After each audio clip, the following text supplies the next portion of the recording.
Hello students, welcome to Bansal Pathshala Nagpur. मैं अंशुल भास्कर हूँ। 7 सालों से मैं पढ़ा रहा हूँ, फिजिक्स का सब्जेक्ट में ले रहा हूँ and I am pass out from NIT Bhopal. मैं आप लोगों के समक्ष इसलिए आया हूँ ताकि आपको ये बात बता पाऊँ कि 10th का कोई भी टॉपिक जो आप उठाते हो उसको थोड़ा अच्छे से आप पढ़ोगे तो IIT JEE और नीट के क्वेश्चंस भी आप लोग सॉल्व कर सकते हो। और इससे पहले मैं बंसल क्लासेस कोटा में, जबलपुर में भी पढ़ा चुका हूँ, तो बहुत सारे स्टूडेंट्स को मैं सेलेक्ट करवा चुका हूँ IIT JEE और नीट में। तो आज हम लोग 10th का जो टॉपिक है इक्विवेलेंट रेजिस्टेंस, उसको लेके देखेंगे कैसे क्वेश्चंस बनते हैं और उनको कैसे हैंडल किया जाता है। तो ठीक है बच्चों, आज हम लोग स्टार्ट करते हैं इक्विवेलेंट रेजिस्टेंस। तो आप लिख सकते हैं इक्विवेलेंट रेजिस्टेंस। तो इक्विवेलेंट रेजिस्टेंस में 2 कनेक्शन होते हैं, जैसा कि आपने थोड़ा बहुत पढ़ा भी होगा। तो पहला जो कनेक्शन होता है वो सीरीज कॉम्बिनेशन कहलाता है, कॉम्बिनेशन, और दूसरा जो कनेक्शन है उसको बोलते हैं पैरेलल कॉम्बिनेशन, पैरेलल कॉम्बिनेशन। ठीक है, तो सबसे पहले हम सीरीज कॉम्बिनेशन देखेंगे। तो सीरीज कॉम्बिनेशन जो है, इसमें आप जानते हैं कि जितने भी रेजिस्टेंस लगाए जाएंगे उन सब में करंट सेम होगी। ठीक है, जैसे ये रेजिस्टेंस है, this is R1, this is R2, this is R3। तो बच्चों अब हम स्टार्ट करने वाले हैं इक्विवेलेंट रेजिस्टेंस का टॉपिक। तो जैसा कि इसमें हमें पता है कि सीरीज कॉम्बिनेशन और पैरेलल कॉम्बिनेशन 2 कॉम्बिनेशन होते हैं। तो सबसे पहले हम देखते हैं कि सीरीज कॉम्बिनेशन में इक्विवेलेंट रेजिस्टेंस कैसे निकाला जाता है। तो सीरीज कॉम्बिनेशन में देखिए, यहाँ पे ये 3 रेजिस्टेंसेस लगे हैं, एक बैटरी लगी है। तो सीरीज कॉम्बिनेशन को पहचानने का सबसे बढ़िया तरीका होता है कि इसमें करंट सेम होती है। अगर आप देखें तो ये बैटरी का जो पॉजिटिव टर्मिनल है, ये आपका पॉजिटिव टर्मिनल जो बैटरी का है उससे करंट ऐसे निकलेगी। तो इस रेजिस्टेंस और इस रेजिस्टेंस तीनों में करंट जो है वो सेम रहेगी। सेम करंट मतलब तीनों कैसे हैं बेटा, सीरीज में। बट ओम्स लॉ से हमें पता है कि जो वोल्टेज होता है वो रेजिस्टेंस इनटू करंट होता है। तो क्योंकि सबका रेजिस्टेंस अलग अलग है, करंट सेम है, इसलिए यहाँ पे पोटेंशियल डिफरेंस अलग अलग होगा। तो R1 में जो पोटेंशियल डिफरेंस है वो V1 है, R2 में जो पोटेंशियल डिफरेंस है वो V2 है, और R3 में जो पोटेंशियल डिफरेंस है वो V3 है। अब जो सर्किट को टोटल पोटेंशियल डिफरेंस मिला वो बैटरी की वजह से V मिला, जबकि इसमें कितना ड्रॉप हुआ बेटा, तो V1, V2, V3। तो जितना सर्किट में बैटरी पोटेंशियल देगा उतना सर्किट में रेजिस्टेंस पोटेंशियल लेगा। तो हम ये बोल सकते हैं कि net potential given by battery is summation of net potential drop across resistance। तो V is equal to V1 plus V2 plus V3। अब अगर हम देखा जाए बेटा तो V1 को क्या लिख सकते हैं अकॉर्डिंग टू ओम्स लॉ, तो R1 के अक्रॉस V1 है ना, तो इसमें कितनी करंट है आपकी I। तो ये जो वोल्टेज हो जाएगा ये हो जाएगा IR1, तो इसको हम IR1 लिख सकते हैं। प्लस V2 जो है वो वोल्टेज अक्रॉस R2 है, तो इसको हम लिख सकते हैं I इंटू R2, तो इसको हम I इंटू R2 लिख लेंगे। प्लस जो R3 के अक्रॉस वोल्टेज है उसको हम लिखेंगे करंट इंटू रेजिस्टेंस R3, तो this is I into R3। अब आप खुद सोचिए, इक्विवेलेंट रेजिस्टेंस का मतलब कि हम इन तीनों रेजिस्टेंस को हटाएं और एक सिंगल रेजिस्टेंस लगाएं जिसको इक्विवेलेंट रेजिस्टेंस लगाएंगे। तो इसको R इक्विवेलेंट तभी कहा जाएगा जब इसमें बैटरी V लगेगी और इसमें से सेम करंट कितनी पास होगी बच्चों, I। तो यहां से अगर रिलेशन देखें तो ओम्स लॉ से हम क्या लिख सकते हैं, V is equal to IR equivalent. तो हम यहाँ पे क्या रिप्लेस कर सकते हैं बेटा, I इंटू R इक्विवेलेंट। अब इसमें से आप देखो I कॉमन ले लो, तो I कॉमन लेने पे क्या मिलेगा आपको, देखो ध्यान से, अंदर बचेगा R1 plus R2 plus R3, और आप देख पा रहे हो कि I और I जो है वो बेटा क्या हो जाएगा, कैंसिल आउट। तो R इक्विवेलेंट की वैल्यू कितनी आई सीरीज कॉम्बिनेशन में, R1 plus R2 plus R3। और अगर और भी रेजिस्टेंस होते तो आपको समझ में आ रहा है dot dot dot dot dot. इस तरीके से ये R इक्विवेलेंट रेजिस्टेंस का जो है फॉर्मूला आता है फॉर सीरीज कॉम्बिनेशन। तो देखिए बच्चों, ये रिजल्ट आ गया आपके R इक्विवेलेंट का।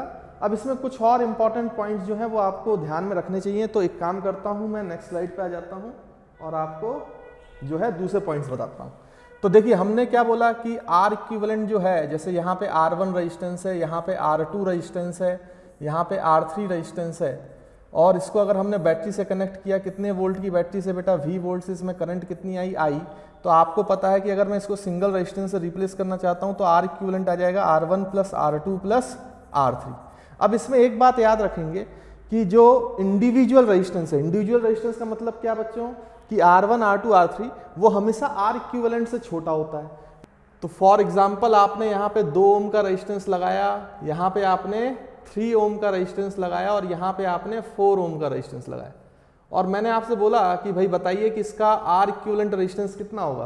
तो आप डायरेक्टली ऐड करके निकाल सकते हो। अभी तो हमने फॉर्मूला देख ही लिया, R1 plus R2 plus R3, तो 2 इज प्लस 3 कितना हो जाएगा 5 और प्लस 4, तो 2 प्लस 3 प्लस 4, तो आप देखोगे तो ये आ जाएगा बेटा इक्वल्स टू 9। तो ये 9 ओम आया। अब आप खुद सोचो जो ये R इक्विवेलेंट है ये 2 ओम से ही बड़ा है, ये R इक्विवेलेंट 9 ओम 3 ओम से ही बड़ा है, और ये 4 ओम से ही बड़ा है। तो यहाँ पे सीखने वाली बात क्या हुई कि हमेशा सीरीज, जो आपका सीरीज कॉम्बिनेशन है उसमें इक्विवेलेंट रेजिस्टेंस जो होता है वो हमेशा इंडिविजुअल रेजिस्टेंस से बड़ा होता है। किससे बड़ा होता है बेटा, इंडिविजुअल रेजिस्टेंस। ये बात याद रखेंगे आप, यानी कि जो भी R इक्विवेलेंट है वो हमेशा जो रेजिस्टेंस जोड़े गए हैं सीरीज में उनसे बड़े होते हैं ना। तो ये पॉइंट जो है वो आप ध्यान में रखिएगा। फिर नेक्स्ट पॉइंट जो इसमें ध्यान देने वाली बात है कि अगर मान लीजिए कि n आइडेंटिकल रेजिस्टेंस लगे होते, आइडेंटिकल रेजिस्टेंस, आइडेंटिकल रेजिस्टेंस का मतलब क्या बच्चों, कि सारे रेजिस्टेंसेस की वैल्यू एक जैसी होती, यानी कि R1 equals to R2 equals to R3 और ऐसे dot dot dot dot n resistances हैं। तो इन सब की वैल्यू अगर R है तो इनका R इक्विवेलेंट कितना कहलाएगा बेटा, तो R इक्विवेलेंट आप लिखोगे कितना, R1 इज R, R2 भी R है, और यहाँ पे R3 भी कितना है भाई, R है आपका। यहाँ पे फिर से इसको लिख देते हैं, तो R1 भी R है, R2 भी R है, plus dot dot dot dot ऐसे कितने रेजिस्टेंस सीरीज में रखे हैं बेटा, n रेजिस्टेंसेस। तो this is equals to NR। तो देखो R इक्विवेलेंट जो है वो NR लिखा जाएगा, है ना, ये बात ध्यान में रखिएगा। तो n आइडेंटिकल रेजिस्टेंसेस अगर लगे हुए हैं तो जो इक्विवेलेंट रेजिस्टेंस होता है वो NR होता है ना। तो ये वाला पॉइंट भी आप लोग ध्यान में रखिएगा, ठीक है बच्चों। तो इसके बाद जो नेक्स्ट पॉइंट है वो पोटेंशियल डिवाइडर सर्किट। तो जैसे हमने देखा कि सीरीज सर्किट में पोटेंशियल डिवाइड हो जाता है अक्रॉस रेजिस्टेंस, तो यहाँ पे जो बैटरी का पोटेंशियल वो V1 V2 में डिवाइड हो गया। अब आपको बताना है कि ये जो पोटेंशियल डिवाइड हुआ है इनकी वैल्यूज क्या है। तो इस सर्किट को बोला जाता है पोटेंशियल डिवाइडर सर्किट, है ना। तो कैसे निकाल सकते हैं, सबसे पहले करंट निकाल लो आप। देखो V1 जो वोल्टेज है it is voltage across resistance R1, तो R1 के अक्रॉस है, तो R1 के अक्रॉस जो पोटेंशियल डिफरेंस होगा V1 it is I into R1, है ना। इसमें तो कोई दिक्कत की बात है नहीं, ये तो सभी को पता है। इसके बाद I की वैल्यू कितनी है तो आप उससे निकाल सकते हो बच्चों, इक्विवेलेंट रेजिस्टेंस है। तो अगर मैं इसका इक्विवेलेंट रेजिस्टेंस बनाऊं तो एक सिंगल रेजिस्टेंस से रिप्लेस करूंगा तो ये आ जाएगा R1 प्लस R2। अभी हमने सीरीज का फॉर्मूला पढ़ा, और इसके अक्रॉस वोल्टेज बैटरी कितनी है बेटा V। तो यहां से देखो जो करंट फ्लो होगी वो कितनी करंट फ्लो हो जाएगी बेटा, V upon total resistance that is R equivalent which is R1 plus R2, है ना। तो ये R1 प्लस R2 आपका नेट करंट रहेगा, V upon R1 plus R2। तो आप इसको यहाँ पे अप्लाई कर सकते हो। तो this is V1 is equals to I की वैल्यू कितनी आ गई बेटा, total potential applied by battery upon total resistance R equivalent that is R1 plus R2 into R1। देखो ये फॉर्मूला आ गया आपका। तो दिस इज योर V1, तो VR1 upon R1 plus R2। तो ये फॉर्मूला आप ध्यान में रखेंगे जब भी आपको पोटेंशियल डिवाइडर सर्किट के लिए यूज करना हो। वैसे ही आप V2 भी निकाल सकते हो। V2 की वैल्यू कितनी हो जाएगी, करंट इंटू रेजिस्टेंस R2। तो V2 is equals to, current की वैल्यू तो अपन को पता है ना, V upon R1 plus R2। तो यहाँ पे लिखेंगे V upon R1 plus R2 और मल्टीप्लाइड बाई R2 कर दो, तो ये आपका V2 मिल जाएगा। ऐसे आप V1 और V2 को क्या कर सकते हो बेटा, निकाल सकते हो। तो ध्यान रखना जब आप V1 निकाल रहे हो तो टोटल पोटेंशियल लिखा है, देखो ये total potential V multiplied by जिस रेजिस्टेंस में वोल्ट पोटेंशियल निकाल रहे हो वो रेजिस्टेंस अपॉन टोटल रेजिस्टेंस। ये फॉर्मूला आपको ध्यान में रखना है। वैसे यहाँ जब V2 निकाल रहे हो तो टोटल पोटेंशियल V आ गया आपका इंटू रेजिस्टेंस R2 में निकाल रहे थे upon total resistance R1 plus R2। तो इस तरीके से आप निकाल सकते हो। और यहाँ से आप एक चीज और ऑब्जर्व कर सकते हो, अगर आप V1 इस टू V2 का रेशियो लोगे, V1 इस टू V2 का रेशियो, है ना, इसको यहाँ लिख लेते हैं V1:V2 का रेशियो। तो देखो दोनों का आप रेशियो लोगे तो V1 की वैल्यू है VR1 upon R1 plus R2 और इस 2 आपका जो V2 है उसकी वैल्यू कितनी है बेटा VR2 upon R1 plus R2। अब आप जानते हो जब रेशियो आप लेते हो तो कॉमन फैक्टर कैंसल आउट हो जाता है। तो देखो ये रेशियो किसके बराबर आया R1:R2, यानी सीरीज सर्किट में जो पोटेंशियल का रेशियो होता है वो रेजिस्टेंसेस के रेशियो के बराबर होता है। तो ये भी एक इंपॉर्टेंट पॉइंट है। इसका मतलब ये है कि जब रेजिस्टेंस ज़्यादा होगा तो वहाँ पे पोटेंशियल ज़्यादा ड्रॉप होगा, और जहाँ रेजिस्टेंस कम होगा तो वहाँ पे पोटेंशियल कम ड्रॉप होगा, क्योंकि पोटेंशियल का रेशियो किस पे डिपेंड करता है, रेजिस्टेंसेस के रेशियो में। आई होप आप इस पॉइंट को समझ पाए। ठीक है बच्चों, तो अब हम स्टार्ट कर रहे हैं पैरेलल कॉम्बिनेशन। तो ये पैरेलल कॉम्बिनेशन का सर्किट है। आप लोग जानते हो कि पैरेलल कॉम्बिनेशन तब कहलाता है जब सभी रेजिस्टेंस के across same potential difference apply हो। तो यहाँ पे V वोल्ट का पोटेंशियल डिफरेंस R1 के अक्रॉस भी है, R2 के अक्रॉस भी है और R3 के अक्रॉस भी है। अब अगर आप ध्यान से देखो तो यहाँ से बेटा करंट I आएगी, तो क्योंकि पोटेंशियल सेम है तो करंट डिवाइड होगी, करंट अलग अलग होगी। तो इसमें करंट जाएगी I1, R2 में करंट जाएगी I2 और R3 में करंट जाएगी मान लीजिए कि I3। तो यहाँ पे आप देखो जितनी करंट आएगी उतनी करंट जाएगी। तो अगर यहाँ से I आई तो यहाँ से I1 plus I2 plus I3, तो जितनी करंट यहाँ से एंटर होगी वही डिवाइड होगी। तो वो I1 में डिवाइड होगी, I2 में डिवाइड होगी, I3 में डिवाइड होगी। तो हम बोल सकते हैं कि net current is equals to sum of all the currents. तो I1 plus I2 plus I3, सही है, इस तरीके से लिख सकते हैं। और अगर आप ध्यान से देखो तो ओम्स लॉ से क्या लिख सकते हैं बेटा, R1 के अक्रॉस जो करंट है वो है वोल्टेज अपॉन रेजिस्टेंस। तो वोल्टेज तो सबके अक्रॉस V है, तो इसको लिखेंगे V बाई R1। I2 को लिखेंगे V बाई R2 और I3 को लिखेंगे V बाई R3। तो यहाँ पे आप सारी वैल्यूज पुट कर सकते हो। तो I1 की वैल्यू कितनी हो जाएगी बेटा V by R1 plus I2 की वैल्यू कितनी हो जाएगी V by R2 plus I3 की वैल्यू कितनी हो जाएगी V बाई R3। ऐसा लिख सकते हैं। और अगर इसका इक्विवेलेंट रेजिस्टेंस देखें तो बेटा इन तीनों की जगह हमें एक सिंगल रेजिस्टेंस को रिप्लेस करना है जिसका R इक्विवेलेंट कहेंगे, और उसके अक्रॉस अगर हम V वोल्ट की बैटरी लगाते हैं तो उसमें से करंट I जाएगी। तो हम इस सिंगल रेजिस्टेंस को इन तीनों का पैरेलल कॉम्बिनेशन मतलब इक्विवेलेंट रेजिस्टेंस कहलाएगा। तो यहाँ से देखो आप करंट I को लिख सकते हो potential upon total resistance that is equivalent resistance R equivalent. तो आप यहाँ I की जगह लिख सकते हो V बाई R इक्विवेलेंट। अब इसी इक्वेशन में आप V को कॉमन ले लो, तो ये लिखा जाएगा V upon R equivalent it is equals to V common आ जाएगा, तो अंदर बचेगा 1 by R1 plus 1 by R2 और प्लस 1 बाई R3। तो यहाँ से देखो बेटा V और V जो है वो कैंसल आउट हो जाएगा। तो यहाँ पे कितना बचा 1 by R equivalent equals to 1 by R1 plus 1 by R2 plus 1 by R3। देखो तो ये आपका पैरेलल कॉम्बिनेशन का फॉर्मूला आ गया। तो इस तरीके से आप पैरेलल कॉम्बिनेशन का इक्विवेलेंट रेजिस्टेंस का फॉर्मूला यूज कर सकते हैं।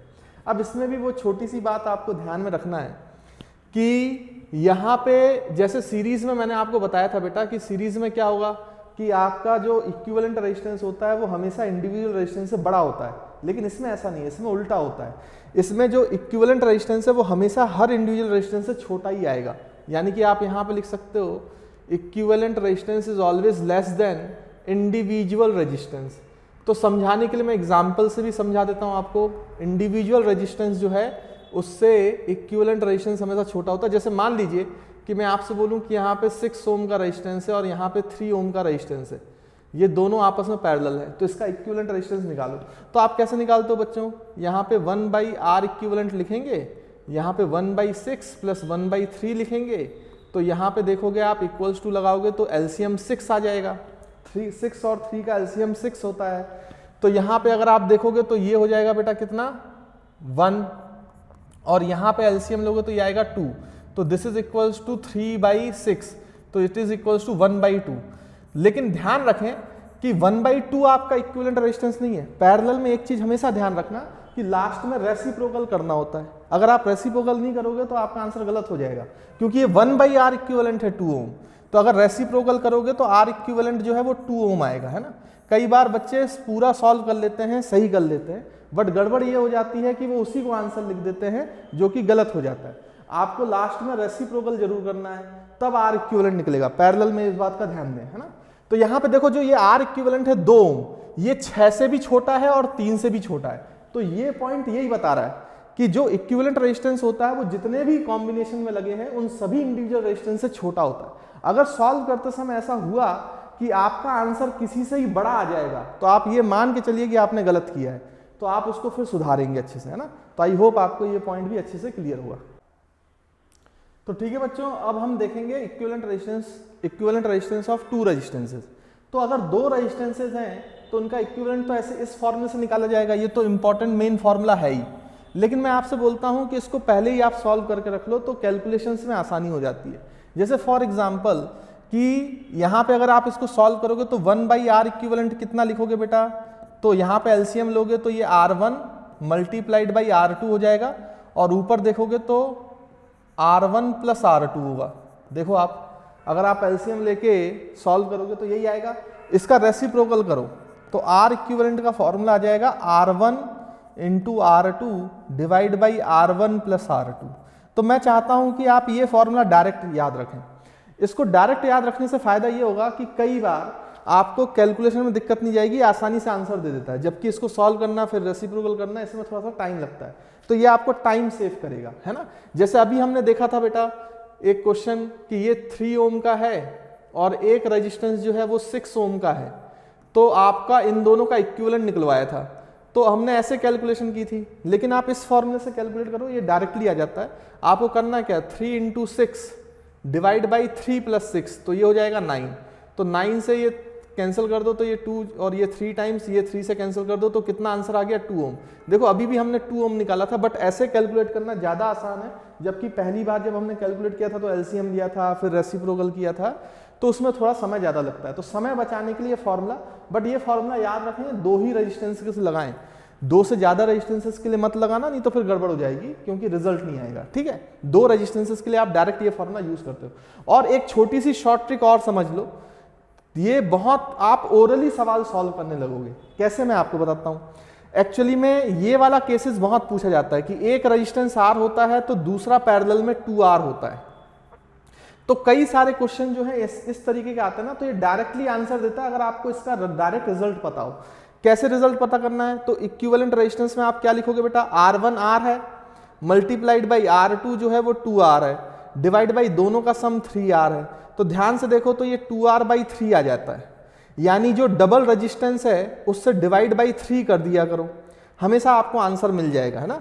जो आपका क्या है बच्चों, डबल रेजिस्टेंस है उससे डायरेक्टली डिवाइड बाई 3 कर दिया करो। जब भी आपको एक का दुगना पैरेलल में दिखाई दे तो जो दुगना वाला रेजिस्टेंस है, बड़ा रेजिस्टेंस है, उससे डिवाइड बाई 3 कर दिया करो, डायरेक्ट आंसर मिलेगा। देखो इसी को सॉल्व करना होता तो मेरे लिए ये ओरल था, क्योंकि मुझे ये पता था। देखो मैंने आपको बोला कि यहां पर 3 ओम है, यहां पे आपका 6 ओम है, तो इसको सॉल्व मैं तो कैलकुलेशन करना ही नहीं थी, आपको डायरेक्टली बताना था। आपको दिख रहा है 3 का डबल जो है वो कितना है बेटा, 6 है, तो 6 का डिवाइड बाई 3 कर दिया करो। देखो डायरेक्ट आंसर 6/3 इज 2 ओम, खत्म। ना आपको ये कैलकुलेशन करना पड़ा, ना एलसीएम लेना पड़ा, ना रेसिप्रोकल लेना पड़ा। तो ये रिजल्ट अगर आपको याद है तो काफी बार आपको देखोगे क्वेश्चन सॉल्व करने में बहुत आसानी होगी। आप इस तरीके से ओरली बता सकते हो। जैसे ये क्वेश्चन आपको इस तरीके क्वेश्चन दे दिया जाए भाई कि ये 3 ओम है, ये आपका जो है बेटा 6 ओम है, और ये आपका कितना है बेटा 4 ओम है, और आपसे बोला गया किसका इक्विवेलेंट। अब बच्चे इसको सॉल्व करेंगे तो 1/3 फिर प्लस 1/6 प्लस 1/4, फिर एलसीएम लेंगे, फिर उसका रेसिप्रोकल करेंगे, तब आंसर आएगा। लेकिन मैं आपको डायरेक्ट बताता हूं, अगर आपको ये ट्रिक पता है। देखो आपको 2 रेजिस्टेंस तो दिख रहा है, 3 और 6 का पैरेलल, तो 3 और 6 अगर पैरेलल में है तो 3 का डबल है ना 6, तो डबल डिवाइड बाई 3 कर दो आंसर, तो इन दोनों का इक्विवेलेंट 2 ओम आएगा, 6 डिवाइड बाई 3। यानी ये सर्किट ऐसे रिप्लेस हो गया, ये दोनों का कॉम्बिनेशन आ गया 2 ओम और नीचे पैरेलल में आ गया 4 ओम। अब देखो फिर से आपको दिख रहा है 2 का डबल 4 है, और 2 का डबल 4 है, तो डबल से डिवाइड बाई 3 कर दो तो इक्विवेलेंट आ गया। तो इसका आंसर डायरेक्टली आ गया भाई 4 डबल बाई 3 दैट इज 4/3 ओम। देखो कोई हमें ज्यादा कैलकुलेशन करने की जरूरत नहीं है, बहुत जल्दी और बहुत आसानी से आप सॉल्व कर सकते हो। तो ये छोटी छोटी टेक्निक्स हैं, बट इंपॉर्टेंट है, आपको काफी समय पे काम आ जाती है। ठीक है। तो देखिए बच्चों, अब n identical resistances in parallel, अगर आप आइडेंटिकल रेजिस्टेंसेज n नंबर के पैरेलल में कनेक्ट करोगे तो क्या होगा, ये डायरेक्ट रिजल्ट आप याद रखें। तो यहाँ पे R1, R2, R3, R4, R ऐसे n रेजिस्टेंसेज की वैल्यू बराबर है, डेट इज R। तो आप 1/R इक्विवेलेंट लिखोगे, 1/R1 which is R, 1/R2 which is R। तो 1/R प्लस 1/R कितने टाइम्स लिखोगे बेटा ऐसा, n टाइम्स। और उसके बाद इसको जोड़ोगे तो ये n/R आएगा। तो 1/R इक्विवेलेंट इज n/R। तो आप R इक्विवेलेंट का फॉर्मूला डायरेक्टली याद रखें, R/n, रेसिप्रोकल करोगे तो ये फॉर्मूला होता है बेटा R इक्विवेलेंट का, अगर n आइडेंटिकल रेजिस्टेंसेज जो हैं वो जुड़े हुए हैं। जैसे फॉर एग्जांपल अगर आपसे ऐसा बोल दिया कि 50 ओम के रेजिस्टेंस, 50 ओम वाले अगर रेजिस्टेंसेज हैं और ऐसे 100 रेजिस्टेंसेज हैं, 100 रेजिस्टेंसेज, तो इनका और R कनेक्टेड इन पैरेलल, और बोला गया कि ये कैसे कनेक्ट हैं बच्चों, पैरेलल में, कनेक्टेड इन पैरेलल। तो इसका इक्विवेलेंट रेजिस्टेंस बताओ। तो देखो इक्विवेलेंट रेजिस्टेंस निकालना आसान है ना, आपको पता है कि इक्विवेलेंट रेजिस्टेंस होता है R/n। अगर n रेजिस्टेंसेज R ओम के पैरेलल में कनेक्ट है तो उनका डायरेक्ट रिजल्ट है R/n। तो डायरेक्टली लिख दो, R की वैल्यू 50 ओम अपॉन 100, तो ये कितना आ जाएगा बेटा, 0.1010 कैंसिल, तो 0.5, सिंपल सी बात है ना। तो ये आ जाएगा आपका 0.5 ओम। तो इक्विवेलेंट रेजिस्टेंस आ गया आपका 0.5 ओम, दैट इज R/n, है ना। तो डायरेक्टली निकाल सकते हो, कोई दिक्कत की बात नहीं है।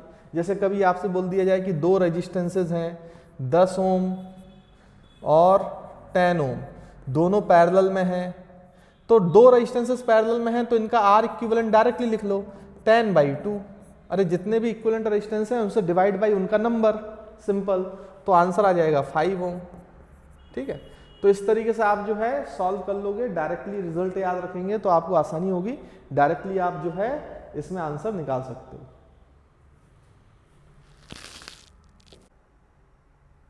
तो देखिए बच्चों, अब इसमें दूसरी चीज है करंट डिवाइडर सर्किट। देखो पैरेलल सर्किट में मैंने आपको बताया था कि वोल्टेज सेम होता है, तो इस R1 और R2 के अक्रॉस वोल्टेज भी है, बट इसमें करंट डिवाइड हो जाती है। अगर मान लीजिए कि मेन करंट I आ रही है तो I जो है R1 में I1 चली जाएगी और R2 में जो है I2 चली जाएगी। तो आपको I1 I2 की वैल्यू निकालना है। अगर आपको मेन करंट I पता है तो कैसे निकालेंगे भाई। अब आप I1 की वैल्यू तो कितना लिख सकते हो बच्चों, देखो हम I1 की वैल्यू लिख सकते हैं यहाँ से, इसके अक्रॉस पोटेंशियल डिफरेंस V है तो दिस इज V/R1, और I2 की वैल्यू कितनी लिख सकते हो बेटा, V/R2, है ना। बट V निकालना पड़ेगा कितना है, तो इसका इक्विवेलेंट वाला फॉर्मूला याद करो। तो इसको हम R इक्विवेलेंट में रिप्लेस कर देते हैं। तो जब आप दो पैरेलल रेजिस्टेंस को इक्विवेलेंट रेजिस्टेंस लिखोगे तो उसका डायरेक्ट फॉर्मूला मैंने बताया था ना, कितना याद रखें, R1 R2 upon R1 plus R2, और यहाँ पे बैटरी सेम लगा दें, कितने वोल्ट की, V, तो इसमें सेम करंट जाती है कितनी बेटा, I। तो मेरे ख्याल से इसमें कोई दिक्कत की बात है नहीं। तो यहाँ से देखो आप अगर ओम्स लॉ लगाओगे तो आप V की वैल्यू निकाल सकते हो। तो V is equals to I into R equivalent. तो I है, R इक्विवेलेंट की वैल्यू कितनी हो जाएगी बेटा, R1 into R2 divide by R1 plus R2, सही बोला मैंने। तो ये V की वैल्यू आ गई। आप इन दोनों जगहों पर पुट करो तो आपको आंसर मिलेगा। तो देखो I1 की वैल्यू कितनी मिल जाएगी आपको, देखो I V/R1, और V की वैल्यू देखो कितनी है बेटा, तो I into R1 into R2 divide by R1 plus R2। तो ये तो V लिखा आपने, और V डिवाइड बाई R1 था, तो यहाँ पे नीचे R1 से डिवाइड करना पड़ेगा। तो R1 और R1 कैंसिल आउट हो जाएगा। तो I1 की वैल्यू कितनी आएगी बेटा, I into R2 divide by R1 plus R2। तो देखो I1 मिल गया। वैसे ही आप देखो I2 भी निकाल सकते हो।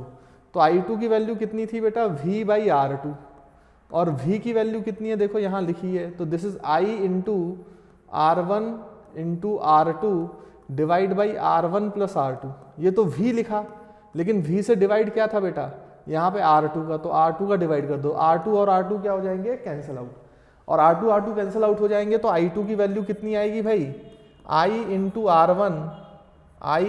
R1 divide by R1 plus R2। देखो, तो इस तरीके से आप करंट का वैल्यू भी निकाल सकते हो इन पैरेलल सर्किट। अगर दो रेजिस्टेंस हैं तो I1 I2 की वैल्यू निकाल सकते हो। बस इसमें याद रखना कि यहाँ पे जब करंट आप लिख रहे हो तो यहाँ पे देखो R2 आया जब आप I1 निकाल रहे हो, मतलब जब आप R1 में करंट निकाल रहे हो तो यहाँ पे मेन करंट के साथ दूसरा रेजिस्टेंस मल्टीप्लाई होता है। देखो R1 में निकाल रहे हो तो R2 का मल्टीप्लाई हुआ, जब आप I2 निकालोगे तो R1 का मल्टीप्लाई हो रहा है। जबकि वोल्टेज डिवाइडर में हमने देखा था कि सेम रेजिस्टेंस का मल्टीप्लाई होता था जिसमें वोल्टेज निकालते थे, बट करंट डिवाइडर में थोड़ा सा उल्टा होता है, इस बात का ध्यान देना। बाकी तो वही है, मेन करंट इनटू दूसरा रेजिस्टेंस जिसमें हम करंट नहीं निकाल रहे हैं, जिसमें करंट निकाल रहे हैं उसको छोड़कर दूसरा रेजिस्टेंस अपॉन टोटल रेजिस्टेंस। इसमें भी करंट इनटू दूसरा रेजिस्टेंस I2 निकाल रहे हैं तो R2 नहीं R1 upon total resistance that is R1 plus R2, है ना। तो ये करंट डिवाइडर सर्किट का फॉर्मूला है, इसको ध्यान में रखिएगा, इससे कई बार आपको हेल्प मिलेगी सर्किट को सॉल्व करने में। तो देखिए बच्चों, इक्विवेलेंट रेजिस्टेंस के फॉर्मूले तो हम पढ़ चुके हैं, सीरीज और पैरेलल, और कुछ कुछ पॉइंट्स पे ही मैंने डिस्कशन करा दिया जो कि इंपॉर्टेंट है, जिनको आपको याद रखना है। अब बेसिकली कुछ क्वेश्चंस भी हम सॉल्व करते हैं कि किस टाइप के क्वेश्चंस आते हैं। तो बेसिक अगर मैं 10th लेवल में बात करूं तो इस तरीके से सीरीज कॉम्बिनेशन आते हैं। इसको फिर मैं थोड़ा सा और एनहांस करते चलूंगा, थोड़ी और वैरायटी बताऊंगा, जिससे आप बिना अभी 11th और 12th पढ़े हुए IIT JEE या नीट के क्वेश्चंस भी हैंडल कर पाओगे, है ना। तो चलिए देखते हैं कैसे कैसे, छोटी छोटी बातें आपको ध्यान में रखनी है तो आप बहुत इजीली सॉल्व कर सकते हैं क्वेश्चन। जैसे यहाँ पे देखो, जब भी आप किसी सर्किट को देखो बच्चों तो ध्यान रखना कि आपको सीरीज और पैरेलल पकड़ना है। सीरीज का मतलब करंट सेम होना और पैरेलल का मतलब पोटेंशियल डिफरेंस सेम होना, है ना। तो आपको सर्किट में कोई भी पार्ट ऐसा पकड़ना है जहां पे सीरीज और पैरेलल बनता हुआ दिखाई दे। अगर आपने एक पार्ट पकड़ लिया तो उसके बाद फिर आसानी से आप जो है क्वेश्चंस को सॉल्व कर सकते हो। जैसे इस सवाल में अगर हम देखें तो मुझे साफ साफ दिख रहा है कि ये ऊपर वाली ब्रांच में ये दोनों रेजिस्टेंस सीरीज में है, क्योंकि जो करंट 2 ओम से जाएगी वही करंट किससे जाएगी, 6 ओम से। और यहाँ पे भी मुझे दिखाई दे रहा है कि जो 2 ओम से जाएगी वो इस 4 ओम से जरूर जाएगी, है ना। तो मेरे ख्याल से इसमें कोई प्रॉब्लम नहीं है। तो यहाँ पे आप दोनों क्या कर सकते हो, सॉल्व कर सकते हो। तो ये दोनों आपको आपस में कैसे दिख रहे होंगे बेटा, सीरीज में। तो इनका सीरीज कॉम्बिनेशन हो जाएगा 2 + 4 6 ओम। और ये दोनों आपस में कैसे दिख रहे हैं आपको, सीरीज में। तो ये हो जाएगा आपका 6 + 2 दैट इज 8 ओम, है ना। तो ये दोनों सॉल्व हो गए। फिर आप सर्किट को दोबारा बना लो। ये भाई पॉइंट ए, ये आपका कितना ओम था बेटा, 10 ओम। फिर ये दोनों तो आपका मिलकर कितना हो गया, 6। तो मैं दोनों को साथ में लिख लेता हूँ 6 ओम। और ये 3 ओम इस 6 ओम के देखो अक्रॉस ऐसे लगा हुआ है। ये वाला पॉइंट आपका बी है। ए और बी के अबाउट आपको इक्विवेलेंट रेजिस्टेंस निकालना है। और ऊपर वाला अगर आप देखोगे तो वो दोनों मिलकर सिंगल रेजिस्टेंस में रिप्लेस हो गया, डेट इज 8 ओम। तो देखो आपका ये सर्किट बन गया। अब इसको फिर से सॉल्व करें तो आपको देखो सीरीज पैरेलल पकड़ने में कोई दिक्कत नहीं है। 6 और 3 आपस में आपको पैरेलल दिख रहे होंगे क्योंकि इनके बीच का पोटेंशियल डिफरेंस सेम है। तो आप इन दोनों का पैरेलल कॉम्बिनेशन देखो। अब इनका पैरेलल तो देखो 3 का डबल है ना 6। तो मैंने आपको ट्रिक बताई थी कि जब भी एक रेजिस्टेंस का डबल हो उससे डिवाइड बाई 3 कर दिया करो तो आंसर मिल जाएगा। तो यहाँ पे 6 डिवाइड बाई 3 करेंगे तो इनका आंसर 2 ओम आएगा। देखो मैंने अभी बताया था आपको, डायरेक्टली सॉल्व हो गया। मतलब इन दोनों को हटा के 2 ओम से रिप्लेस कर सकते हो, यानी कि ये सर्किट और छोटा हो गया आपका। देखो ये सर्किट अब ऐसे दिखाई देगा, ये 10 ओम, देखो देखो देखो, ये दोनों सॉल्व होकर कितना दिखाई देगा बेटा आपको, 2 ओम। ये वाला पॉइंट कितना आ जाएगा बेटा, बी। ये वाला पॉइंट कितना है, ए। और इसके अक्रॉस ये हो जाएगा आपका 8 ओम। देखो ये सर्किट सॉल्व हो गया, इतना ही बचा। अब देखो आप ये 10 और 2 आपको आपस में कैसे दिख रहे हैं, सीरीज में। अरे जो करंट इस 10 से जाएगी वही सेम करंट 2 से जाएगी। तो इनका जो सीरीज कॉम्बिनेशन है वो 10 + 2 12 हो जाएगा। यानी कि इसके बाद जो आपका डायग्राम है वो इतना बचेगा, ये दोनों मिलकर 12 ओम, ठीक है ना। ये 8 ओम था और ऊपर आपका बचा कितना ओम बेटा, 8 ohm. This is a, this is point B. अब आप जानते हो कि ये दोनों आपस में पैरेलल दिख रहे हैं, तो R इक्विवेलेंट का डायरेक्ट फॉर्मूला याद करो, R1 that is 8 into R2 that is 12 upon 8 + 12 is 20। तो यहाँ से सॉल्व हो जाएगा ना बेटा। ये 2 से कैंसिल कर दो तो ये आपका 10 बचेगा, और 2 से कैंसिल करोगे तो ये 6 बचेगा। और 6 इंटू 8 कितना होता है, 48, और डिवाइड बाई 10 तो कितना आंसर आया बेटा आपका, 4.8 ओम। देखो दिस इज द आंसर। देखो कितने आसानी से सॉल्व हो गया। बस आपको ध्यान रखना है कि आपको सीरीज और पैरेलल पकड़ना है। अगर आप सीरीज और पैरेलल पकड़ लोगे तो आपसे सवाल सॉल्व हो जाएगा। उसके बाद अगर आप देखो तो ये वाला सवाल, अब इसमें इसको कैसे सॉल्व करेंगे, तो इसमें भी आप देख पाओ तो किसी भी एक जगह पे सीरीज पैरेलल पकड़ में आना चाहिए।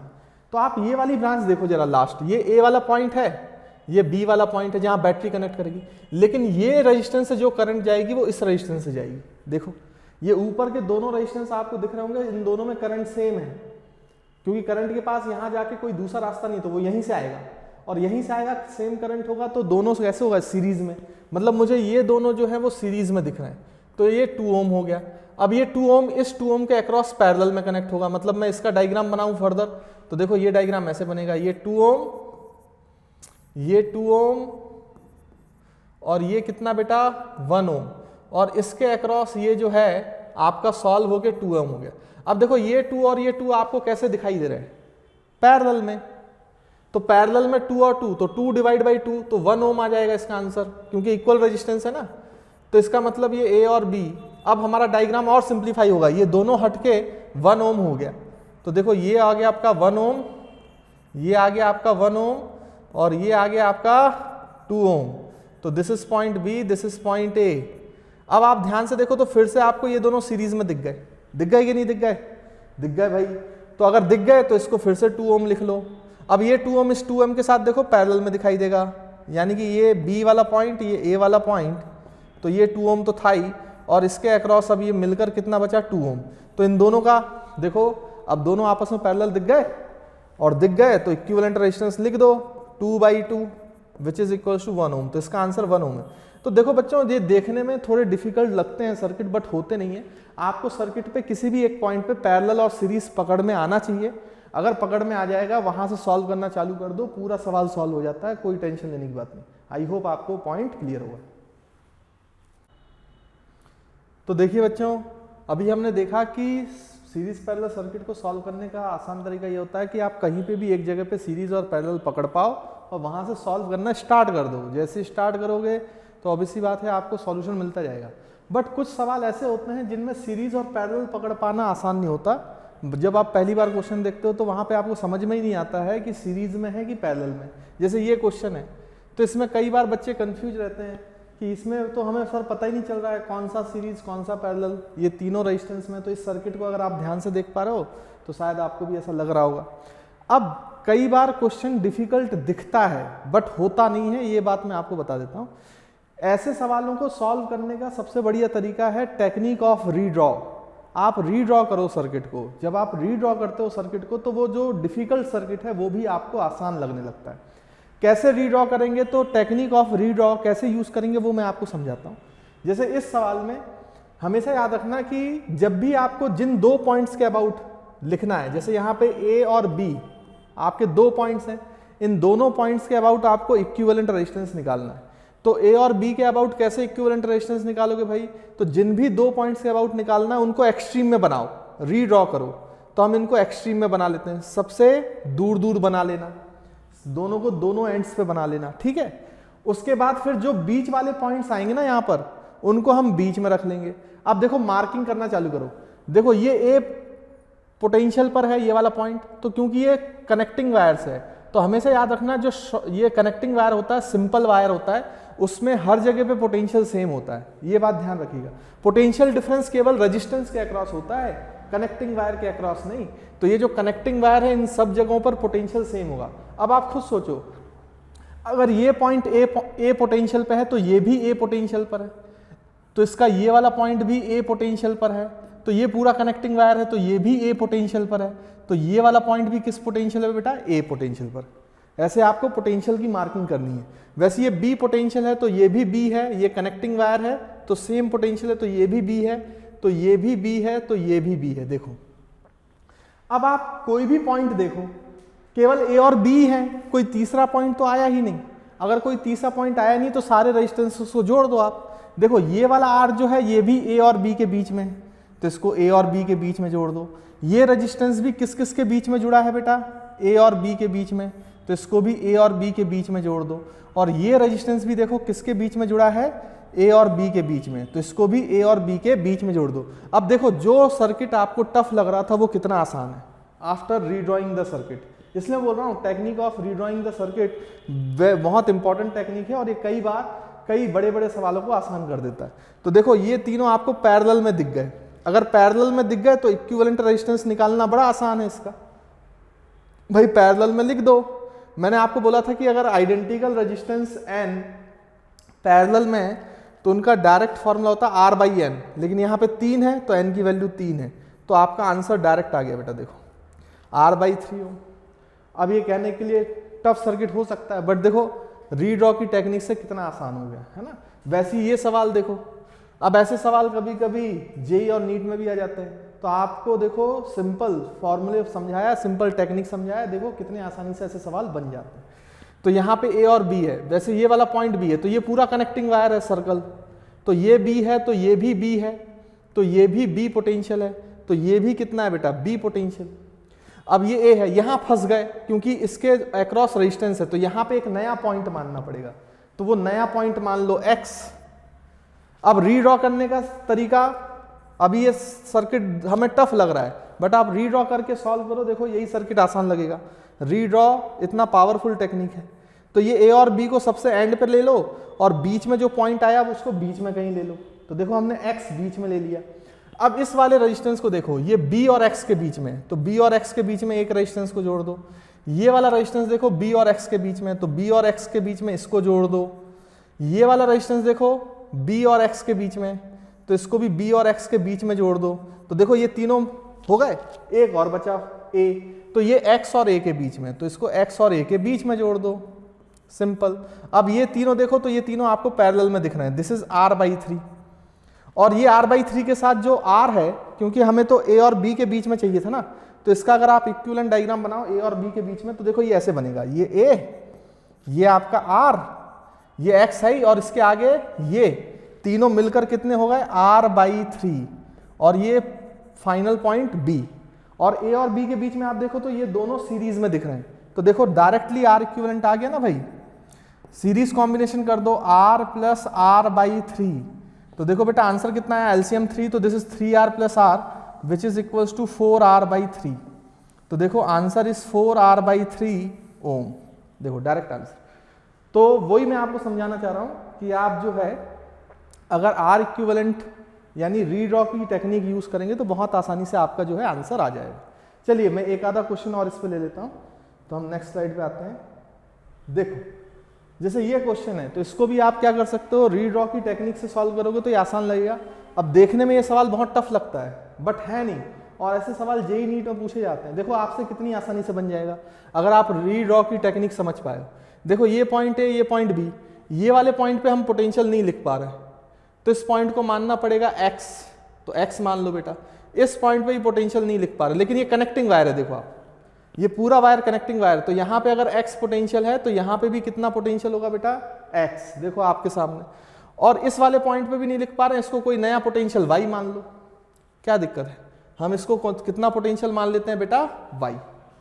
अब आप रीड्रॉ करो, तो रीड्रॉ का टेक्निक सर ने क्या बताया कि इसको a लेना है, यहाँ पे b लेना है, और x और y जो है वो कहीं बीच में लेना है, तो x और y जो है बेटा वो बीच में ले लो, सिंपल। अब आप लिखते चलो, कैसे लिखेंगे, देखो यहाँ पे a और y के बीच में, a और y के बीच में आपका ये रेजिस्टेंस जुड़ा है, देखो a और y के बीच में ये वाला रेजिस्टेंस, तो ये R निपट गया आपका। फिर देखो x और b के बीच में ये रेजिस्टेंस जुड़ा है, तो x और b के बीच में ये रेजिस्टेंस जोड़ दो, देखो भाई दिस इज R, तो ये भी निपट गया। y और x के बीच में ये जुड़ा है, तो y और x के बीच में ये जोड़ दो, तो ये भी R हो गया बच्चों, है ना। फिर देखो ऊपर x और y के बीच में एक और R जुड़ा है, ये वाला, देखो ये x और R के बीच में, x और y के बीच में, तो x और y के बीच में एक और R जोड़ दो, देखो ऐसा जोड़ दिया।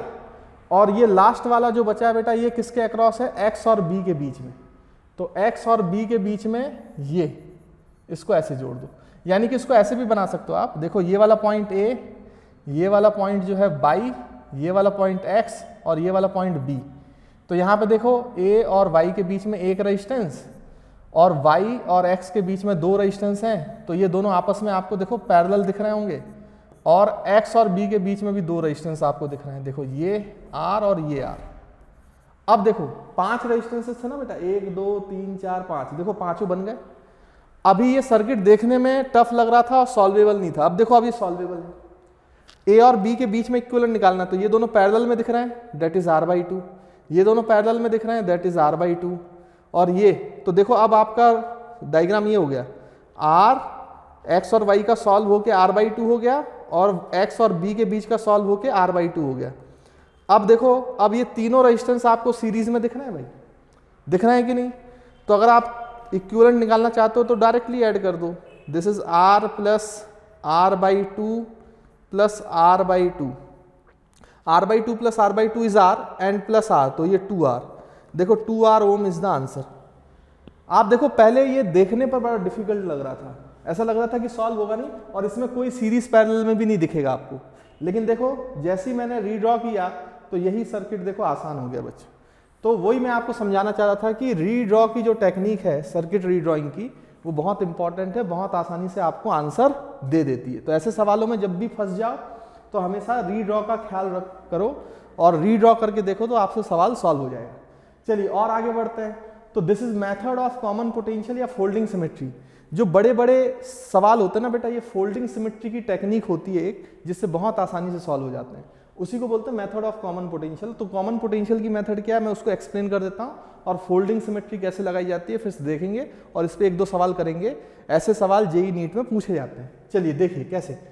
अगर आप ध्यान से देखो बच्चों, तो ये मैंने एक क्वेश्चन बनाया हुआ है, और अगर मैं इससे आर इक्विवेलेंट पूछूं तो इस आर इक्विवेलेंट को निकालने में मेरे ख्याल से आपको कोई दिक्कत नहीं होगी, बहुत आसानी से आप निकाल सकते हो। मतलब मैं इससे मेथड समझाऊंगा, ये क्वेश्चन मैंने सॉल्व करने को नहीं दिया आपको, बट सॉल्व किया जाए तो आप बहुत आसानी से सॉल्व कर सकते हो। आप जानते हो कि ऊपर वाला जो रेजिस्टेंस है वो दोनों सीरीज में है, तो ये 2R हो जाएगा। नीचे वाले दोनों रेजिस्टेंस भी सीरीज में है, तो आपको पता है कि ये 2R हो जाएगा। और इनका अगर आप लोगे क्या बेटा, बेसिकली पैरेलल कॉम्बिनेशन, तो इक्विवेलेंट रेजिस्टेंस आ जाएगा, तो 2R/2, तो ये R ओम के बराबर आएगा, है ना।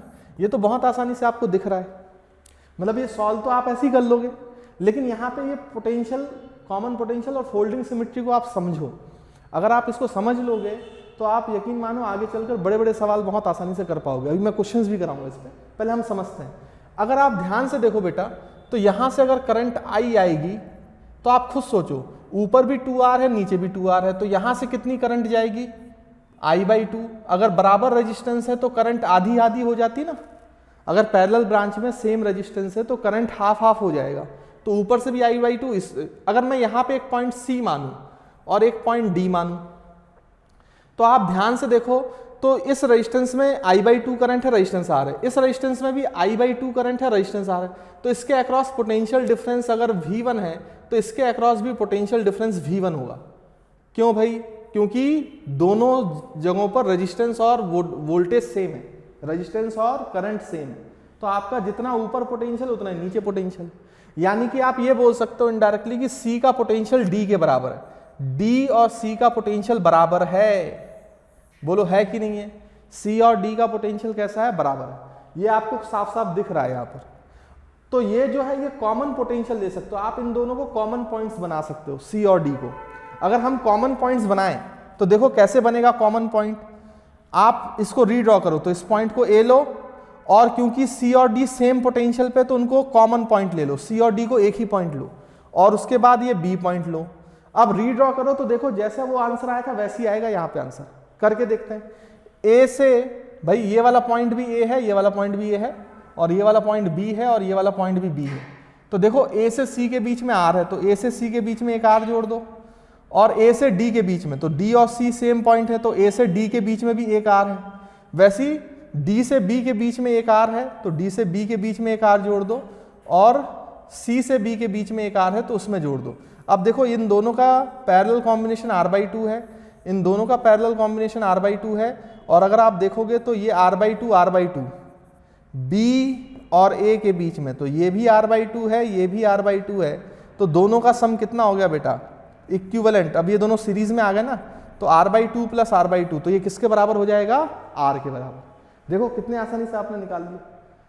मतलब ये नहीं है कि आप इसको सॉल्व नहीं कर पाते, आपको डायरेक्ट दिख रहा था इसका सॉल्यूशन, लेकिन मैं ये समझाने के लिए बता रहा हूँ कि कई बार ये कॉमन पोटेंशियल का मेथड बड़े बड़े सवालों को आसान कर देता है। तो वहां पे आप इस तरीके से जो कॉमन पोटेंशियल पर हैं, मतलब जो सेम पोटेंशियल पर हैं, उनको आप कॉमन पॉइंट मान सकते हो। और अगर उनको कॉमन पॉइंट मान के सॉल्व करोगे तो यही सवाल बड़े आसानी से सॉल्व हो जाता है। आई होप आपको मेरी बात जो है वो समझ में आई होगी। अब जब ये कॉमन पोटेंशियल की टेक्निक है, इसको फोल्डिंग से भी किया जाता है, तो थोड़ा और आसान लगेगा आपको। देखो कैसे फोल्डिंग करेंगे, तो यहां पे अगर आप ध्यान से देखें तो आप जिन दो पॉइंट्स के अबाउट इक्विवेलेंट निकाल रहे हैं ए और बी, उन दोनों को एक लाइन से जोड़ दो। देखो मैंने यहां पे डॉटेड लाइन से जोड़ रहा हूं, इन दोनों पॉइंट्स को मैंने डॉटेड लाइन से जोड़ दिया। अगर आप डॉटेड लाइन से जोड़ोगे तो इस लाइन के अबव जैसा सर्किट है, इस लाइन के बिलो भी वैसा ही सर्किट है। आप देखो आपको दोनों तरफ सेम सर्किट दिख रहा है, यानी जैसी घटना ऊपर हो रही है वैसी ही घटना नीचे हो रही है। जैसा करंट ऊपर जा रहा है वैसा ही करंट नीचे जा रहा है। अगर आपको ऐसा दिख जाए कि जिन दो पॉइंट्स के अबाउट आपको क्या निकालना हो, रेजिस्टेंस इक्विवेलेंट, अगर उसके अबाउट आपको सिमेट्री मिल जाए, इन दोनों पॉइंट्स को जोड़कर सिमेट्री मिल जाए, जैसा ऊपर है वैसा ही नीचे, तो इसको बोलते हैं लाइन ऑफ सिमेट्री, LOS। इसको क्या बोलेंगे बेटा? Line of symmetry. तो इस लाइन ऑफ सिमेट्री के अबाउट इसको फोल्ड कर सकते हो आप, देखो। और अगर इसको ऐसे फोल्ड कर दोगे, आप फोल्ड करके देखो, जब इसको फोल्ड कर दोगे तो ये वाला रेजिस्टेंस इसके ऊपर गिरेगा और ये वाला रेजिस्टेंस इसके ऊपर गिरेगा। तो हमेशा याद रखना, जिस रेजिस्टेंस के ऊपर दूसरा रेजिस्टेंस गिरेगा वो पैरेलल में आ जाएंगे। वो कैसे आ जाएंगे बच्चों? पैरेलल में। फोल्ड करके देखो, यहां पे मैंने फोल्डिंग लगा दी। अगर मैं लाइन ऑफ सिमेट्री मिल जाता है और मैं फोल्डिंग लगा देता हूं तो देखो आपको कैसा दिखाई देगा ये डायग्राम। ये जो ऊपर वाला रेजिस्टेंस है भाई, ये वाला और ये वाला, देखो ये B पॉइंट और ये A पॉइंट, जब आपने फोल्ड कर दिया इस लाइन के अबाउट, जो लाइन ऑफ सिमेट्री मैंने कहा, जिन दो पॉइंट्स के अबाउट आपको जो रेजिस्टेंस है वो निकालना है, तो जब ऐसे आप फोल्ड करोगे, ऐसे थोड़ा मोड़ दो, इसको बीच में से ऐसे मोड़ दो, तो इस रेजिस्टेंस के ऊपर ये वाला रेजिस्टेंस गिर रहा है। मतलब एक रेजिस्टेंस इसके ऊपर गिरेगा, एक रेजिस्टेंस इसके ऊपर गिरेगा। और मैंने क्या कहा कि जो रेजिस्टेंस फोल्डिंग करने पे दूसरे के ऊपर गिरता है उनको पैरेलल मान लेना, तो ये आपस में पैरेलल हो जाएंगे, R R R R। अब देखो अब फिर इक्विवेलेंट आ जाएगा, ये R/2, ये वाला कितना हो जाएगा बेटा? R/2। और देखो ये दोनों आपस में सीरीज में दिख रहे हैं, this is R/2 and this is series with this R/2। तो देखो आंसर अभी भी A और B के बीच में कितना आएगा बेटा? आपका R इक्विवेलेंट का, दोनों को ऐड कर दो तो R ओम ही आएगा। देखो फोल्डिंग करना कितना आसान है, फोल्ड करके देख लो, जिसके ऊपर दूसरा रेजिस्टेंस गिर रहा है उसको पैरेलल मान लो और सॉल्व कर डालो, आपको आंसर मिल जाएगा। अब देखो इस टेक्निक से, ये फोल्डिंग टेक्निक से या मेथड ऑफ कॉमन पोटेंशियल से आप बड़े बड़े सवाल जो JEE नीट में पूछे जाते हैं कितनी आसानी से कर पाओगे। चलिए तो मैं आपको नेक्स्ट पेज पर जो है इसके एग्जाम्पल्स कराता हूं। अब देखिए बच्चों, ये एक सवाल दिया गया है, ये क्वेश्चन पूछा गया है पहले भी JEE में, तो इस क्वेश्चन को कैसे सॉल्व करना है देखो मैं आपको एक्सप्लेन करता हूं। अगर आप देखो तो इसमें सारे रेजिस्टेंस RR हैं और आप ध्यान से देखो तो ये A पॉइंट है, ये B पॉइंट है, इसके अबाउट हमें इक्विवेलेंट चाहिए। अब आप इस सर्किट को अगर ध्यान से देखोगे तो कोई भी रेजिस्टेंस आपको ना तो सीरीज में दिखाई देगा ना पैरेलल में दिखाई देगा, और इसको रीड्रॉ करना भी आसान नहीं है। आप सोचो रीड्रॉ नहीं कर पाओगे आप इसको, बहुत सारे पॉइंट्स लिखने पड़ेंगे, ये पॉइंट ये पॉइंट ये पॉइंट ये पॉइंट ये पॉइंट, कब तक रीड्रॉ करोगे? और रीड्रॉ करने के बाद भी कोई गारंटी नहीं है कि आपको सारे रेजिस्टेंसेस सीरीज या पैरेलल में कोई दिख पाए, तो बड़ी दिक्कत हो जाएगी। लेकिन एक चीज जरूर समझ में आ रही है जो मैंने अभी पढ़ी, कि अगर मैं यहाँ पे A और B पॉइंट को जोड़ता हूं, देखो ये डॉटेड लाइन से, मैं कलर चेंज कर लेता हूं, तो देखिए ये अपन किससे जो ज्वाइन कर लेते हैं बेटा? डॉटेड लाइन से।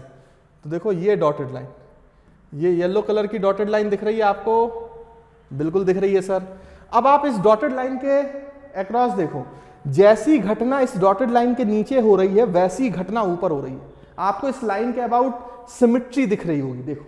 तो क्या मुझे LOS दिख गया? हाँ भाई दिख गया, वेरी गुड, बहुत बढ़िया। तो आपको लाइन ऑफ सिमेट्री दिख गया, लाइन ऑफ सिमेट्री दिख गया तो फोल्डिंग लगा लो भाई, सर ने बताया तो अभी फोल्डिंग लगा लो, क्या दिक्कत है? लगा लो फोल्डिंग। तो इसको फोल्ड कर डालो, तो ये नीचे वाला हिस्सा जब ऊपर फोल्ड करोगे तो देखो बेटा इस रेजिस्टेंस के ऊपर ये रेजिस्टेंस गिरेगा, इस रेजिस्टेंस के ऊपर ये रेजिस्टेंस गिरेगा, इसके ऊपर ये गिरेगा, इसके ऊपर ये गिरेगा, इसके ऊपर ये गिरेगा। बट ये जो बीच में ना R और R, इसके अबाउट फोल्डिंग हो रही है तो इनके ऊपर कोई नहीं गिरेगा, तो ये दोनों RR रहेंगे। इसके ऊपर ये आर गिरेगा तो ये r/2 हो जाएगा, इसके ऊपर ये आर गिरेगा तो पैरेलल हो जाएगा तो r/2 हो जाएगा, इसके ऊपर ये गिरेगा तो पैरेलल होगा, इसके ऊपर ये गिरेगा तो पैरेलल होगा। देखो मैं बनाता हूं यहां पे, अगर आप ध्यान से देखो तो हम इसको यहां पे बना लेते हैं। देखो फोल्डिंग करने के बाद देखो ये डायग्राम कैसा दिखाई देगा।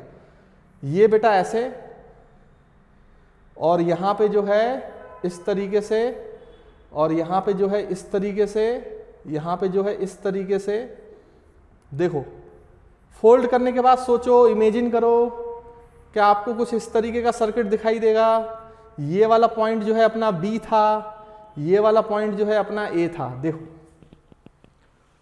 भाई इसको फोल्ड कर दिया ना, नीचे वाले को ऊपर फोल्ड कर दिया, तो नीचे वाले हिस्सा को ऊपर फोल्ड क्यों फोल्ड किया? क्योंकि लाइन ऑफ सिमेट्री मिल गया। तो फोल्ड किया तो इस वायर के ऊपर ये वाला आर गिरा, तो ये दोनों पैरेलल में हो गए, पैरेलल में हो गए तो इसका आंसर आ गया r/2।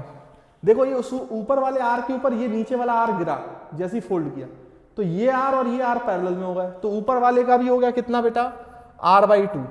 देखो इस आर के ऊपर ये आर गिरा फोल्ड करने पर, तो ये दोनों पैरेलल में हो गए, तो ये कितना हो जाएगा? r/2। इस आर के ऊपर भी आर गिरा, ये भी r/2। देखो इसके ऊपर ये वाला गिरेगा, थोड़ा इमेजिनेशन कर लो, और इसके ऊपर ये गिरेगा तो ये भी r/2। लेकिन ये जो रेजिस्टेंस है ये r ही रहेंगे। क्यों? क्योंकि इसी के अबाउट तो फोल्डिंग हुई है, इनके ऊपर कोई नहीं गिरा है। देखो ऐसे फोल्ड हुआ ना, तो इनके ऊपर कोई नहीं गिरा है, तो ये वाले r ऐसे ही रहेंगे, तो मैंने उसको r ही लिखा। अब फोल्डिंग करने के बाद आप देखो क्या कोई रेजिस्टेंस आपको सीरीज या पैरेलल में दिख रहा है? देखो बिल्कुल दिखेगा आपको। यानी देखो ध्यान से कि जो करंट इसमें जाएगी वो करंट इसमें जाएगी। ये लास्ट वाले आपको सीरीज में दिख रहे होंगे भाई। देखो देखो बेटा, तो लास्ट वाले से सॉल्व करना चालू कर दो। तो r + r/2 ये सीरीज है ना, तो इन दोनों का सीरीज सॉल्व करोगे तो r + r/2। तो देखो बेटा एलसीएम 2 आएगा तो ये आएगा 3r/2। आई होप सॉल्व कर सकते हो। यानी इन दोनों को हटाकर 3r/2 लगा सकते हो, जो r/2 के पैरेलल होगा। कर लेते हैं। देखो इसके बाद कैसी सर्किट बनेगी बेटा? ये और ये। देखो ये वाला पॉइंट आपका वापस से A है, और ये वाला पॉइंट आपका r/2 है, और इन दोनों पॉइंट्स के ऊपर ये हुआ था तो ये पैरेलल में आ गया। देखो ऐसा कितना? 3r/2, और ये वाला पॉइंट B है। बाकी ये तो r/2 है, ये r/2 है, ये r/2 है, ये r है। अब देखो ये दोनों आपस में पैरेलल दिख गए। अरे सॉल्व करने के बाद ये आपस में पैरेलल दिखे कि नहीं दिखे?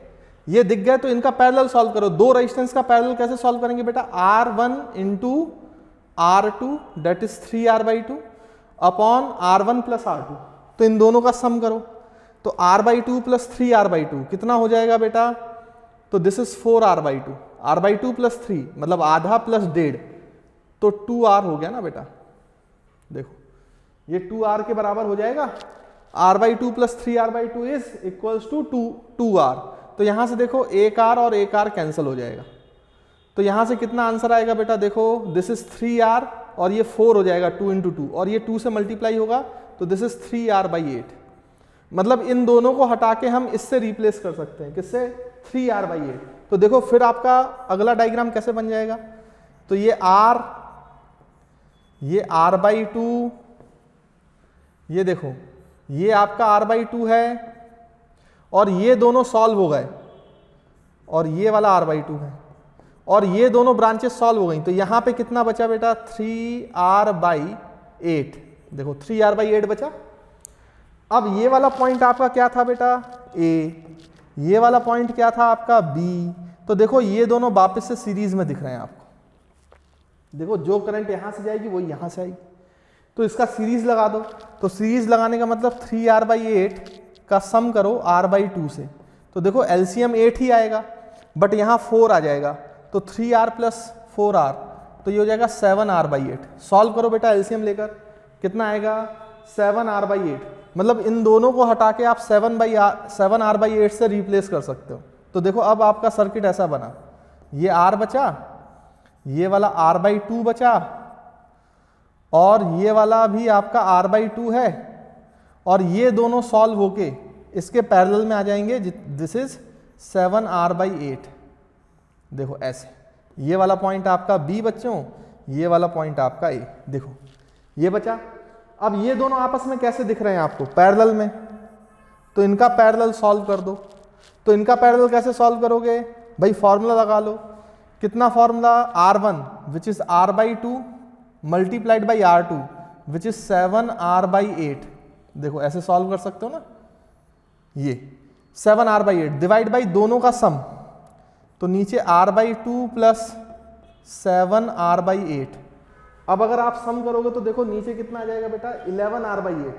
सॉल्व करके देखोगे ना इसको, यहां पे लिख देता हूं मैं, देखिए यहां पे ये R/2 multiplied by 7R/8 divide by, इन दोनों का सम करो, R/2 प्लस 7R/8, एलसीएम 8 आएगा और यहाँ 4 से मल्टीप्लाई होगा तो 4 प्लस 7 तो 11 आएगा। तो दिस इज 11R/8। तो R/8 और R/8 बेटा कैंसिल हो गया, तो देखो कितना आया 7 इंटू R डिवाइड बाई 2 नीचे आएगा तो 2 इंटू 11 22, 7R/22 आया इसका आंसर। यानी ये सर्किट अब ऐसा दिखाई देगा बेटा, ये वाला पॉइंट ए, ये वाली जो रेजिस्टेंस है वो R/2, ये आपका R हो गया, और ये दोनों सॉल्व होके ये B, तो ये दोनों सॉल्व होके कितना आएगा बच्चों, देखो ये पूरा सॉल्व हो गया, देखो अपना आया 7R/22। आई होप आपको क्लियर होगा। अब देखो इसको फर्दर सॉल्व कर सकते हो आप, कैसे सॉल्व कर सकते हैं। अब आपको ये देखो A और B के अबाउट ये दोनों आपको सीरीज में दिख रहे हैं, तो ये R/2 प्लस 7R/22 इन दोनों को ऐड कर दो। अगर आप ऐड करोगे तो यहाँ 11 से मल्टीप्लाई होगा, एलसीएम 22 आएगा, तो 11 प्लस 7 तो ये हो जाएगा बेटा 18R/22। और अगर सॉल्व करोगे तो 2 से कैंसिल करो तो दिस इज 9R/11। देखो 9R/11 आ गया, मतलब ये आपका फर्दर सॉल्व हो गया। तो इसके बाद ये सर्किट कैसा बनेगा बेटा, this is A, this is B and this is resistance R, सही है। और ये जो है कितना आ गया 9R/11। अब देखो ये दोनों आपस में आपको पैरेलल दिख रहे हैं, तो R इक्विवेलेंट आ गया आपका, यही तो सॉल्व करना है R इक्विवेलेंट के लिए। तो ये R multiplied by 9R/11, R1 into R2 divide by R plus 9R/11। अब सॉल्व करोगे तो बेटा कितना आ जाएगा फाइनली आपका आंसर, देखो तो ये सॉल्व करोगे तो 11 प्लस 9 20R/11 आएगा। तो this is R into 9R/11 divide by 20R/11। तो ये R/11 कैंसल, तो देखो फाइनल आंसर आया आपका 9R/20 ओम। तो this is the answer to this problem. इस तरीके से आपको ये क्वेश्चन करना था। तो देखो ये क्वेश्चन था फोल्डिंग सिमेट्री का, तो इस तरीके से आप फोल्डिंग सिमेट्री लगाओगे तो ऐसे डिफिकल्ट क्वेश्चन भी आपसे बन जाएंगे। थोड़ा सा कैलकुलेशन जरूर होती है, तो वो तो आपको करना ही पड़ेगी। हालांकि एलसीएम वगैरह ही लेना है तो मेरे ख्याल से ज़्यादा प्रॉब्लम नहीं है। चलिए तो अब हम चलते हैं नेक्स्ट पेज पे। देखो अब ये सवाल है, ये तो देखिए बच्चों, अब ये सवाल हम करते हैं। ये सवाल भी आपको दिख रहा होगा कि देखने में बड़ा टफ सा है, और दूसरी बात इसमें कोई भी रेजिस्टेंस आपको डायरेक्टली सीरीज पैरेलल में नहीं दिखेगा। लेकिन अगर आप देखेंगे तो अगर A और B जिन दो पॉइंट्स के अबाउट आपको इक्विवेलेंट रेजिस्टेंस निकालना है, अगर उन दोनों को लाइन से ज्वाइन करोगे तो आपको लाइन ऑफ सिमेट्री दिख जाएगी, यानी कि इसमें हम फोल्डिंग लगा सकते हैं। तो पहले ज्वाइन करके देख लेते हैं। A और B को ज्वाइन करिए, यहाँ पे देखें, इसको मैं डॉटेड लाइन से बना रहा हूँ ताकि आपको दिख सके कि लाइन ऑफ सिमेट्री बन रही है। तो देखो जैसा इस लाइन के ऊपर सर्किट है वैसा इस लाइन के नीचे सर्किट है, तो आइडेंटिकल है, इसका मतलब हम बोल सकते हैं कि ये लाइन ऑफ सिमेट्री है। लाइन ऑफ सिमेट्री है तो हम क्या कर सकते हैं बेटा, इसको फोल्ड कर सकते हैं, मतलब फोल्डिंग लगा सकते हो आप। अब जब इसको ऐसे फोल्ड करोगे, आप इमेजिन करो ये नीचे वाला पोर्शन इस लाइन के अबाउट ऐसे फोल्ड करके ऊपर ले जाओगे, तो इस वाले आर के ऊपर ये आर गिरेगा, इस वाले आर के ऊपर ये आर गिरेगा, इस वाले आर के ऊपर ये आर गिरेगा। मतलब ये दोनों आर पैरेलल में होंगे, ये दोनों पैरेलल में होंगे, ये दोनों पैरेलल होंगे। बट ये आर और ये आर, क्योंकि इसी के अबाउट जो है वो क्या हो रहा है, सिमेट्री है, तो यहाँ पे ये जो है आपका क्या नहीं होगा बच्चों, देखिए यहाँ पे मैं इसको फिर से बना देता हूँ। ये रेजिस्टेंस आर था आपका और ये ऐसे। अब देखिए तो यहाँ पे ये वाला आर इसके ऊपर गिरेगा तो पैरेलल होगा तो r/2 हो जाएगा, इसके ऊपर ये गिरेगा तो r/2 हो जाएगा, इसके ऊपर ये गिरेगा तो r/2 हो जाएगा। ठीक है, तो इसको फोल्ड करके देखते हैं। तो आप दोबारा से डायग्राम बनाइए, रीड्रॉ करिए। तो यहाँ से देखो ये r, ये r, ये आपका एक रेजिस्टेंस है। देखो फोल्ड करने के बाद आपको ऐसा दिखाई देगा बच्चों, ये वाला पॉइंट A, ये वाला पॉइंट B, तो ये R और ये R रहा, ये चेंज नहीं होंगे। बट आप ध्यान से देखो इसके ऊपर ये वाला R, इसके ऊपर ये गिरा था ना, तो ये पैरेलल में आ जाएगा तो ये r/2 हो जाएगा। इसके ऊपर ये वाला R गिरा था फोल्ड करते वक्त, तो ये भी पैरेलल में हो जाएगा तो r/2, और ये भी पैरेलल में हो जाएगा तो r/2, है ना। आई होप आपको डायग्राम क्लियर होगा। अब सॉल्व करो। अब आप ध्यान से देखो तो ये रेजिस्टेंस में जो करंट है वो इस रेजिस्टेंस में भी है, क्योंकि ए और बी पॉइंट यहाँ है। तो ये दोनों आप देखो तो कैसे दिख रहे हैं आपको बेटा, सीरीज में। तो देखो सीरीज मिल गया ना। अब सॉल्व कर डालो। ये r/2 r सीरीज में है तो डायरेक्टली ऐड हो जाएंगे तो ये कितना आ जाएगा बेटा, 3r/2 आ गया, 3r/2। इसके बाद इसको हटा के देखो, ये जो 3r/2 है ये r/2 के पैरेलल में होगा। तो फिर से रीड्रॉ करता हूँ सर्किट। तो देखो ये वाला तो रेजिस्टेंस आपका r/2 है, ये वाला रेजिस्टेंस r ही है, और ये वाला रेजिस्टेंस जो है r/2, और ये दोनों सीरीज में मिक्स होकर पैरेलल में आ जाएंगे कितना बेटा, 3r/2। और ये वाला पॉइंट B है आपका, ये वाला पॉइंट जो है वो A है। अब ये देखो दोनों आपको कैसे दिख रहे हैं, पैरेलल में। तो पैरेलल सॉल्व कर दो। पैरेलल का फॉर्मूला होता है r/2 मल्टीप्लाइड, मतलब r1 इंटू r2, तो this is 3r/2 divide by दोनों का सम, तो r/2 प्लस 3r/2 जो है वो 2r हो जाएगा। मतलब 3r/2 मतलब 1.5r एंड दिस इज 0.5, तो 1.5 प्लस 0.5 कितना हो जाएगा, 2r। तो एक r कैंसिल। तो देखो क्या बचा बेटा इसका आंसर, ये 2 इंटू 2 4 और नीचे 2 मल्टीप्लाई हुआ तो 8, तो दिस इज 3r/8। देखो आ गया 3r/8, कोई दिक्कत नहीं। तो इन दोनों को हटा दो और यहाँ पे कितना रिप्लेस कर दो बेटा, 3r/8, है ना। तो मैं इसको फिर से डायग्राम को ड्रॉ कर देता हूँ, आप यहाँ पे ड्रॉ कर लो।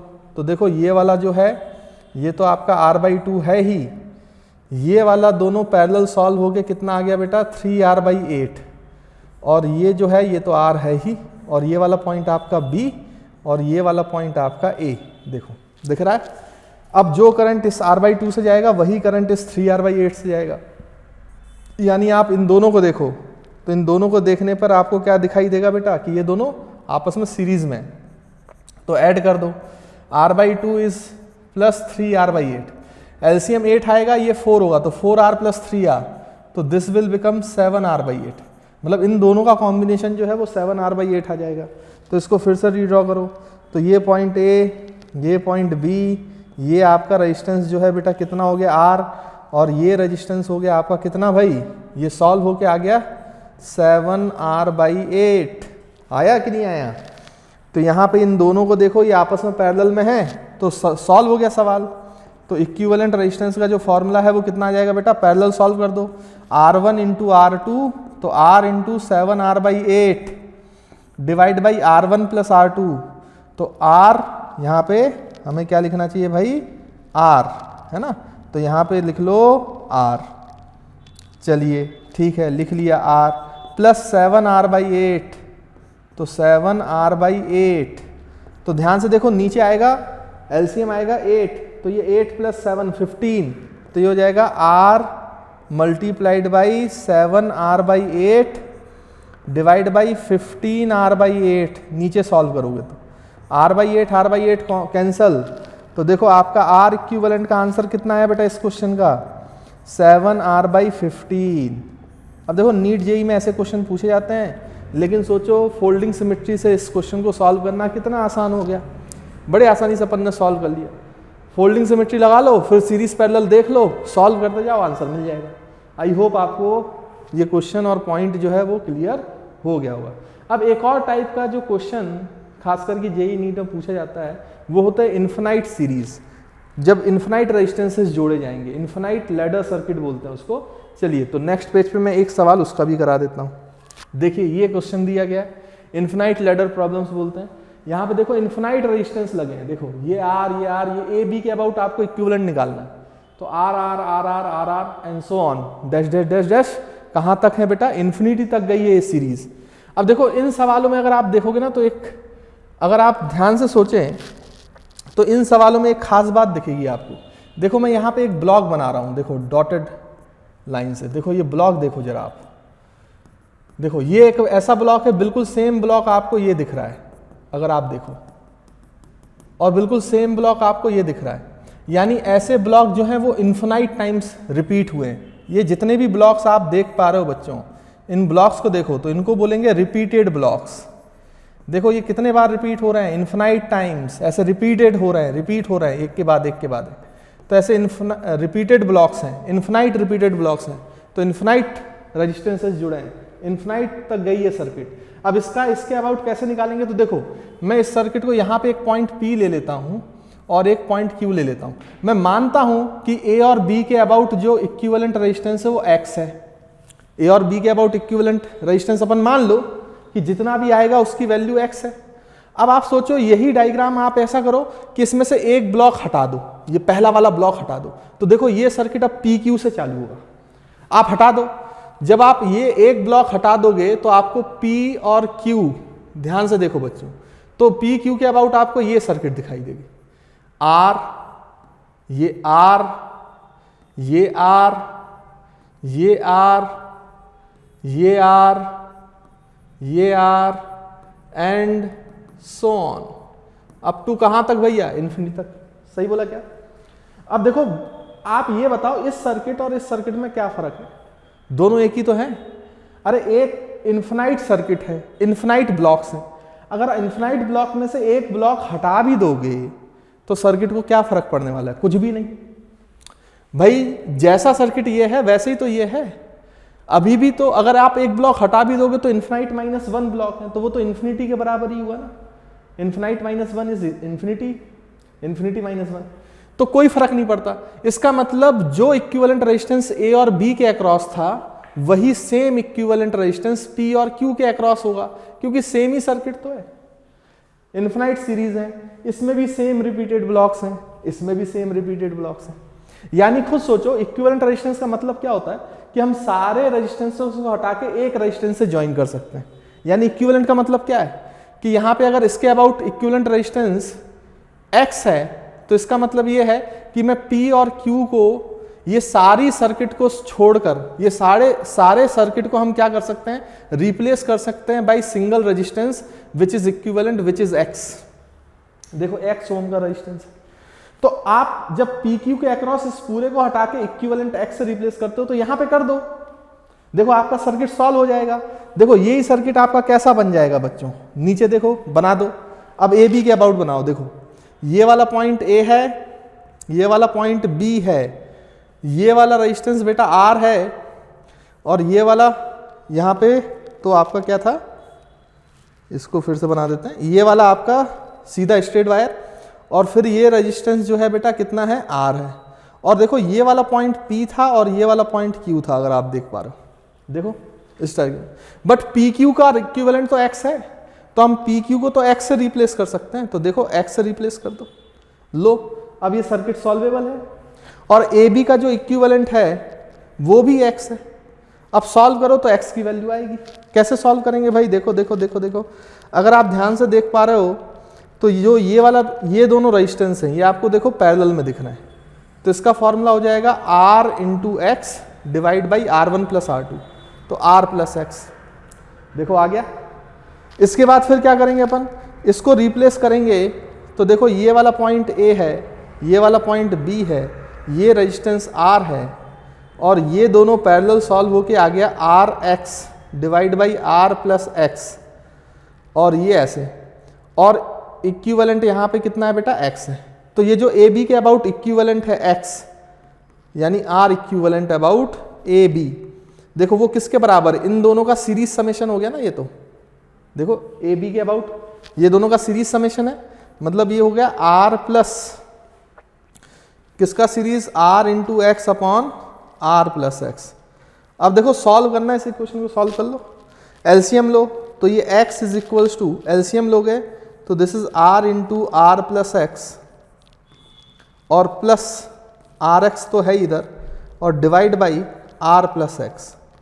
अब ऐसा करो, ये आर प्लस एक्स उस साइड मल्टीप्लाई करो, क्रॉस मल्टीप्लाई करो बच्चों, देखो आपको आंसर मिलेगा। इसको उधर क्रॉस मल्टीप्लाई करो तो x से r प्लस एक्स मल्टीप्लाई होगा तो ये r इंटू एक्स हो जाएगा plus x into x, x square बचेगा देखो आपके सामने। और इधर कितना बचेगा, इसको मल्टीप्लाई करोगे तो ये r स्क्वायर बचेगा देखो, और ये प्लस आर एक्स बचेगा देखो, r इंटू एक्स, और ये आर एक्स बचेगा। तो देखो एक आर एक्स कैंसल, तो ये बचा एक्स स्क्वायर, इसको इधर ले आओ तो माइनस आर इंटू एक्स, और इसको भी इधर ले आओ तो minus R square equals to 0। देखो ये कैसी क्वांटिटी दिख रही है आपको, क्वाड्रेटिक इक्वेशन। अब क्वाड्रेटिक इक्वेशन सॉल्व करना आता है ना आपको, अरे एक्स की वैल्यू सॉल्व कर लो, ये इस टाइप की इक्वेशन है ना बेटा, a x square plus b x plus c equals to 0, जहां पे देखो a की वैल्यू 1 है, b की वैल्यू माइनस आर और c की वैल्यू देखो माइनस आर स्क्वायर। आपके सामने क्वाड्रेटिक इक्वेशन सॉल्व करना आता है तो आपको x के रूट निकालने आते हैं। x is equals to minus B plus minus under root B square minus 4ac by 2a। बोलो आता है कि नहीं फॉर्मूला भाई, है ना, ये फॉर्मूला पढ़ा है आपने क्वाड्रेटिक इक्वेशन में। अब b की वैल्यू कितनी थी भाई, देखो माइनस आर, तो यहाँ पे माइनस आर करोगे पहले से माइनस, तो माइनस माइनस प्लस आर, फिर ये प्लस। अब देखो बेटा नेगेटिव लोगे तो ये रेजिस्टेंस नेगेटिव आएगा, बट रेजिस्टेंस नेगेटिव नहीं होता, इसलिए नेगेटिव वाली वैल्यू को रिजेक्ट कर दो, नेगेटिव वाली वैल्यूज को लेने की जरूरत नहीं है, केवल हमारा आंसर पॉजिटिव वाला होगा, पॉजिटिव वाला निकाल लो, तो हम केवल प्लस साइन वाला देखेंगे। और बी स्क्वायर मतलब माइनस आर का square is R square, minus का स्क्वायर प्लस होता है, और माइनस 4, और a देखो बेटा a 1 है, सही है, और c की वैल्यू देखो कहाँ गया, ये c की value minus R square, minus R लिखोगे तो माइनस पहले से, तो माइनस माइनस हो जाएगा प्लस, देखो माइनस आर स्क्वायर लगाओगे तो माइनस माइनस प्लस, और दिस इज आर स्क्वायर, और डिवाइड बाई 2a, तो a की वैल्यू 1 है तो नीचे 2 लिख दोगे। अब आप सॉल्व करोगे तो x की वैल्यू आ जाएगी, मतलब इक्विवेलेंट रेजिस्टेंस आ जाएगा आपका, कितना आ जाएगा भाई, देखो ये r है, यहां से अगर आप r स्क्वायर कॉमन लोगे तो रूट के बाहर r आएगा तो प्लस r लिख सकते हो, और अंडर रूट बचेगा यहां से 1 प्लस 4, तो this is 1 plus 4 5 divide by 2, यानी आपका आंसर आया r 1 plus root 5 divide by 2 ohm. This is the answer to this problem. अब ऐसे सवाल पूछे जाते हैं बेटा जेई नीट में, बट मेरे ख्याल से आपको समझ में आएगा। अगर आपको बेसिक कॉन्सेप्चुअल नॉलेज है तो बहुत आसानी से आप सॉल्व कर सकते हो, और थोड़ा सा कैलकुलेशन तो करना ही पड़ता है, वो आपको ध्यान में रखना पड़ेगा, बाकी कोई ऐसी टफ चीज़ नहीं है, आसानी से आप निकाल सकते हो। तो थोड़ा सा 10th के नॉलेज को हमने इम्प्रोवाइज किया है और देखा कि किस तरीके से जेई नीट के सवाल भी हमसे हो जाएंगे, है ना। देखो 10th का टॉपिक है आपके इक्विवेलेंट रेजिस्टेंस का, और उसी से हमने जेई नीट के सवाल भी सॉल्व कर लिए, है ना। तो इस तरीके से आप अगर कॉन्सेप्चुअली पढ़ोगे तो फिजिक्स कोई ज़्यादा टफ चीज़ नहीं है, बहुत आसानी से आप क्वेश्चन सॉल्व कर पाओगे। तो आपके स्टडी के लिए बेस्ट ऑफ लक। तो फिर से मैं बता दूं, I am Anshul Bhaskar and from Bansal Pathshala Nagpur.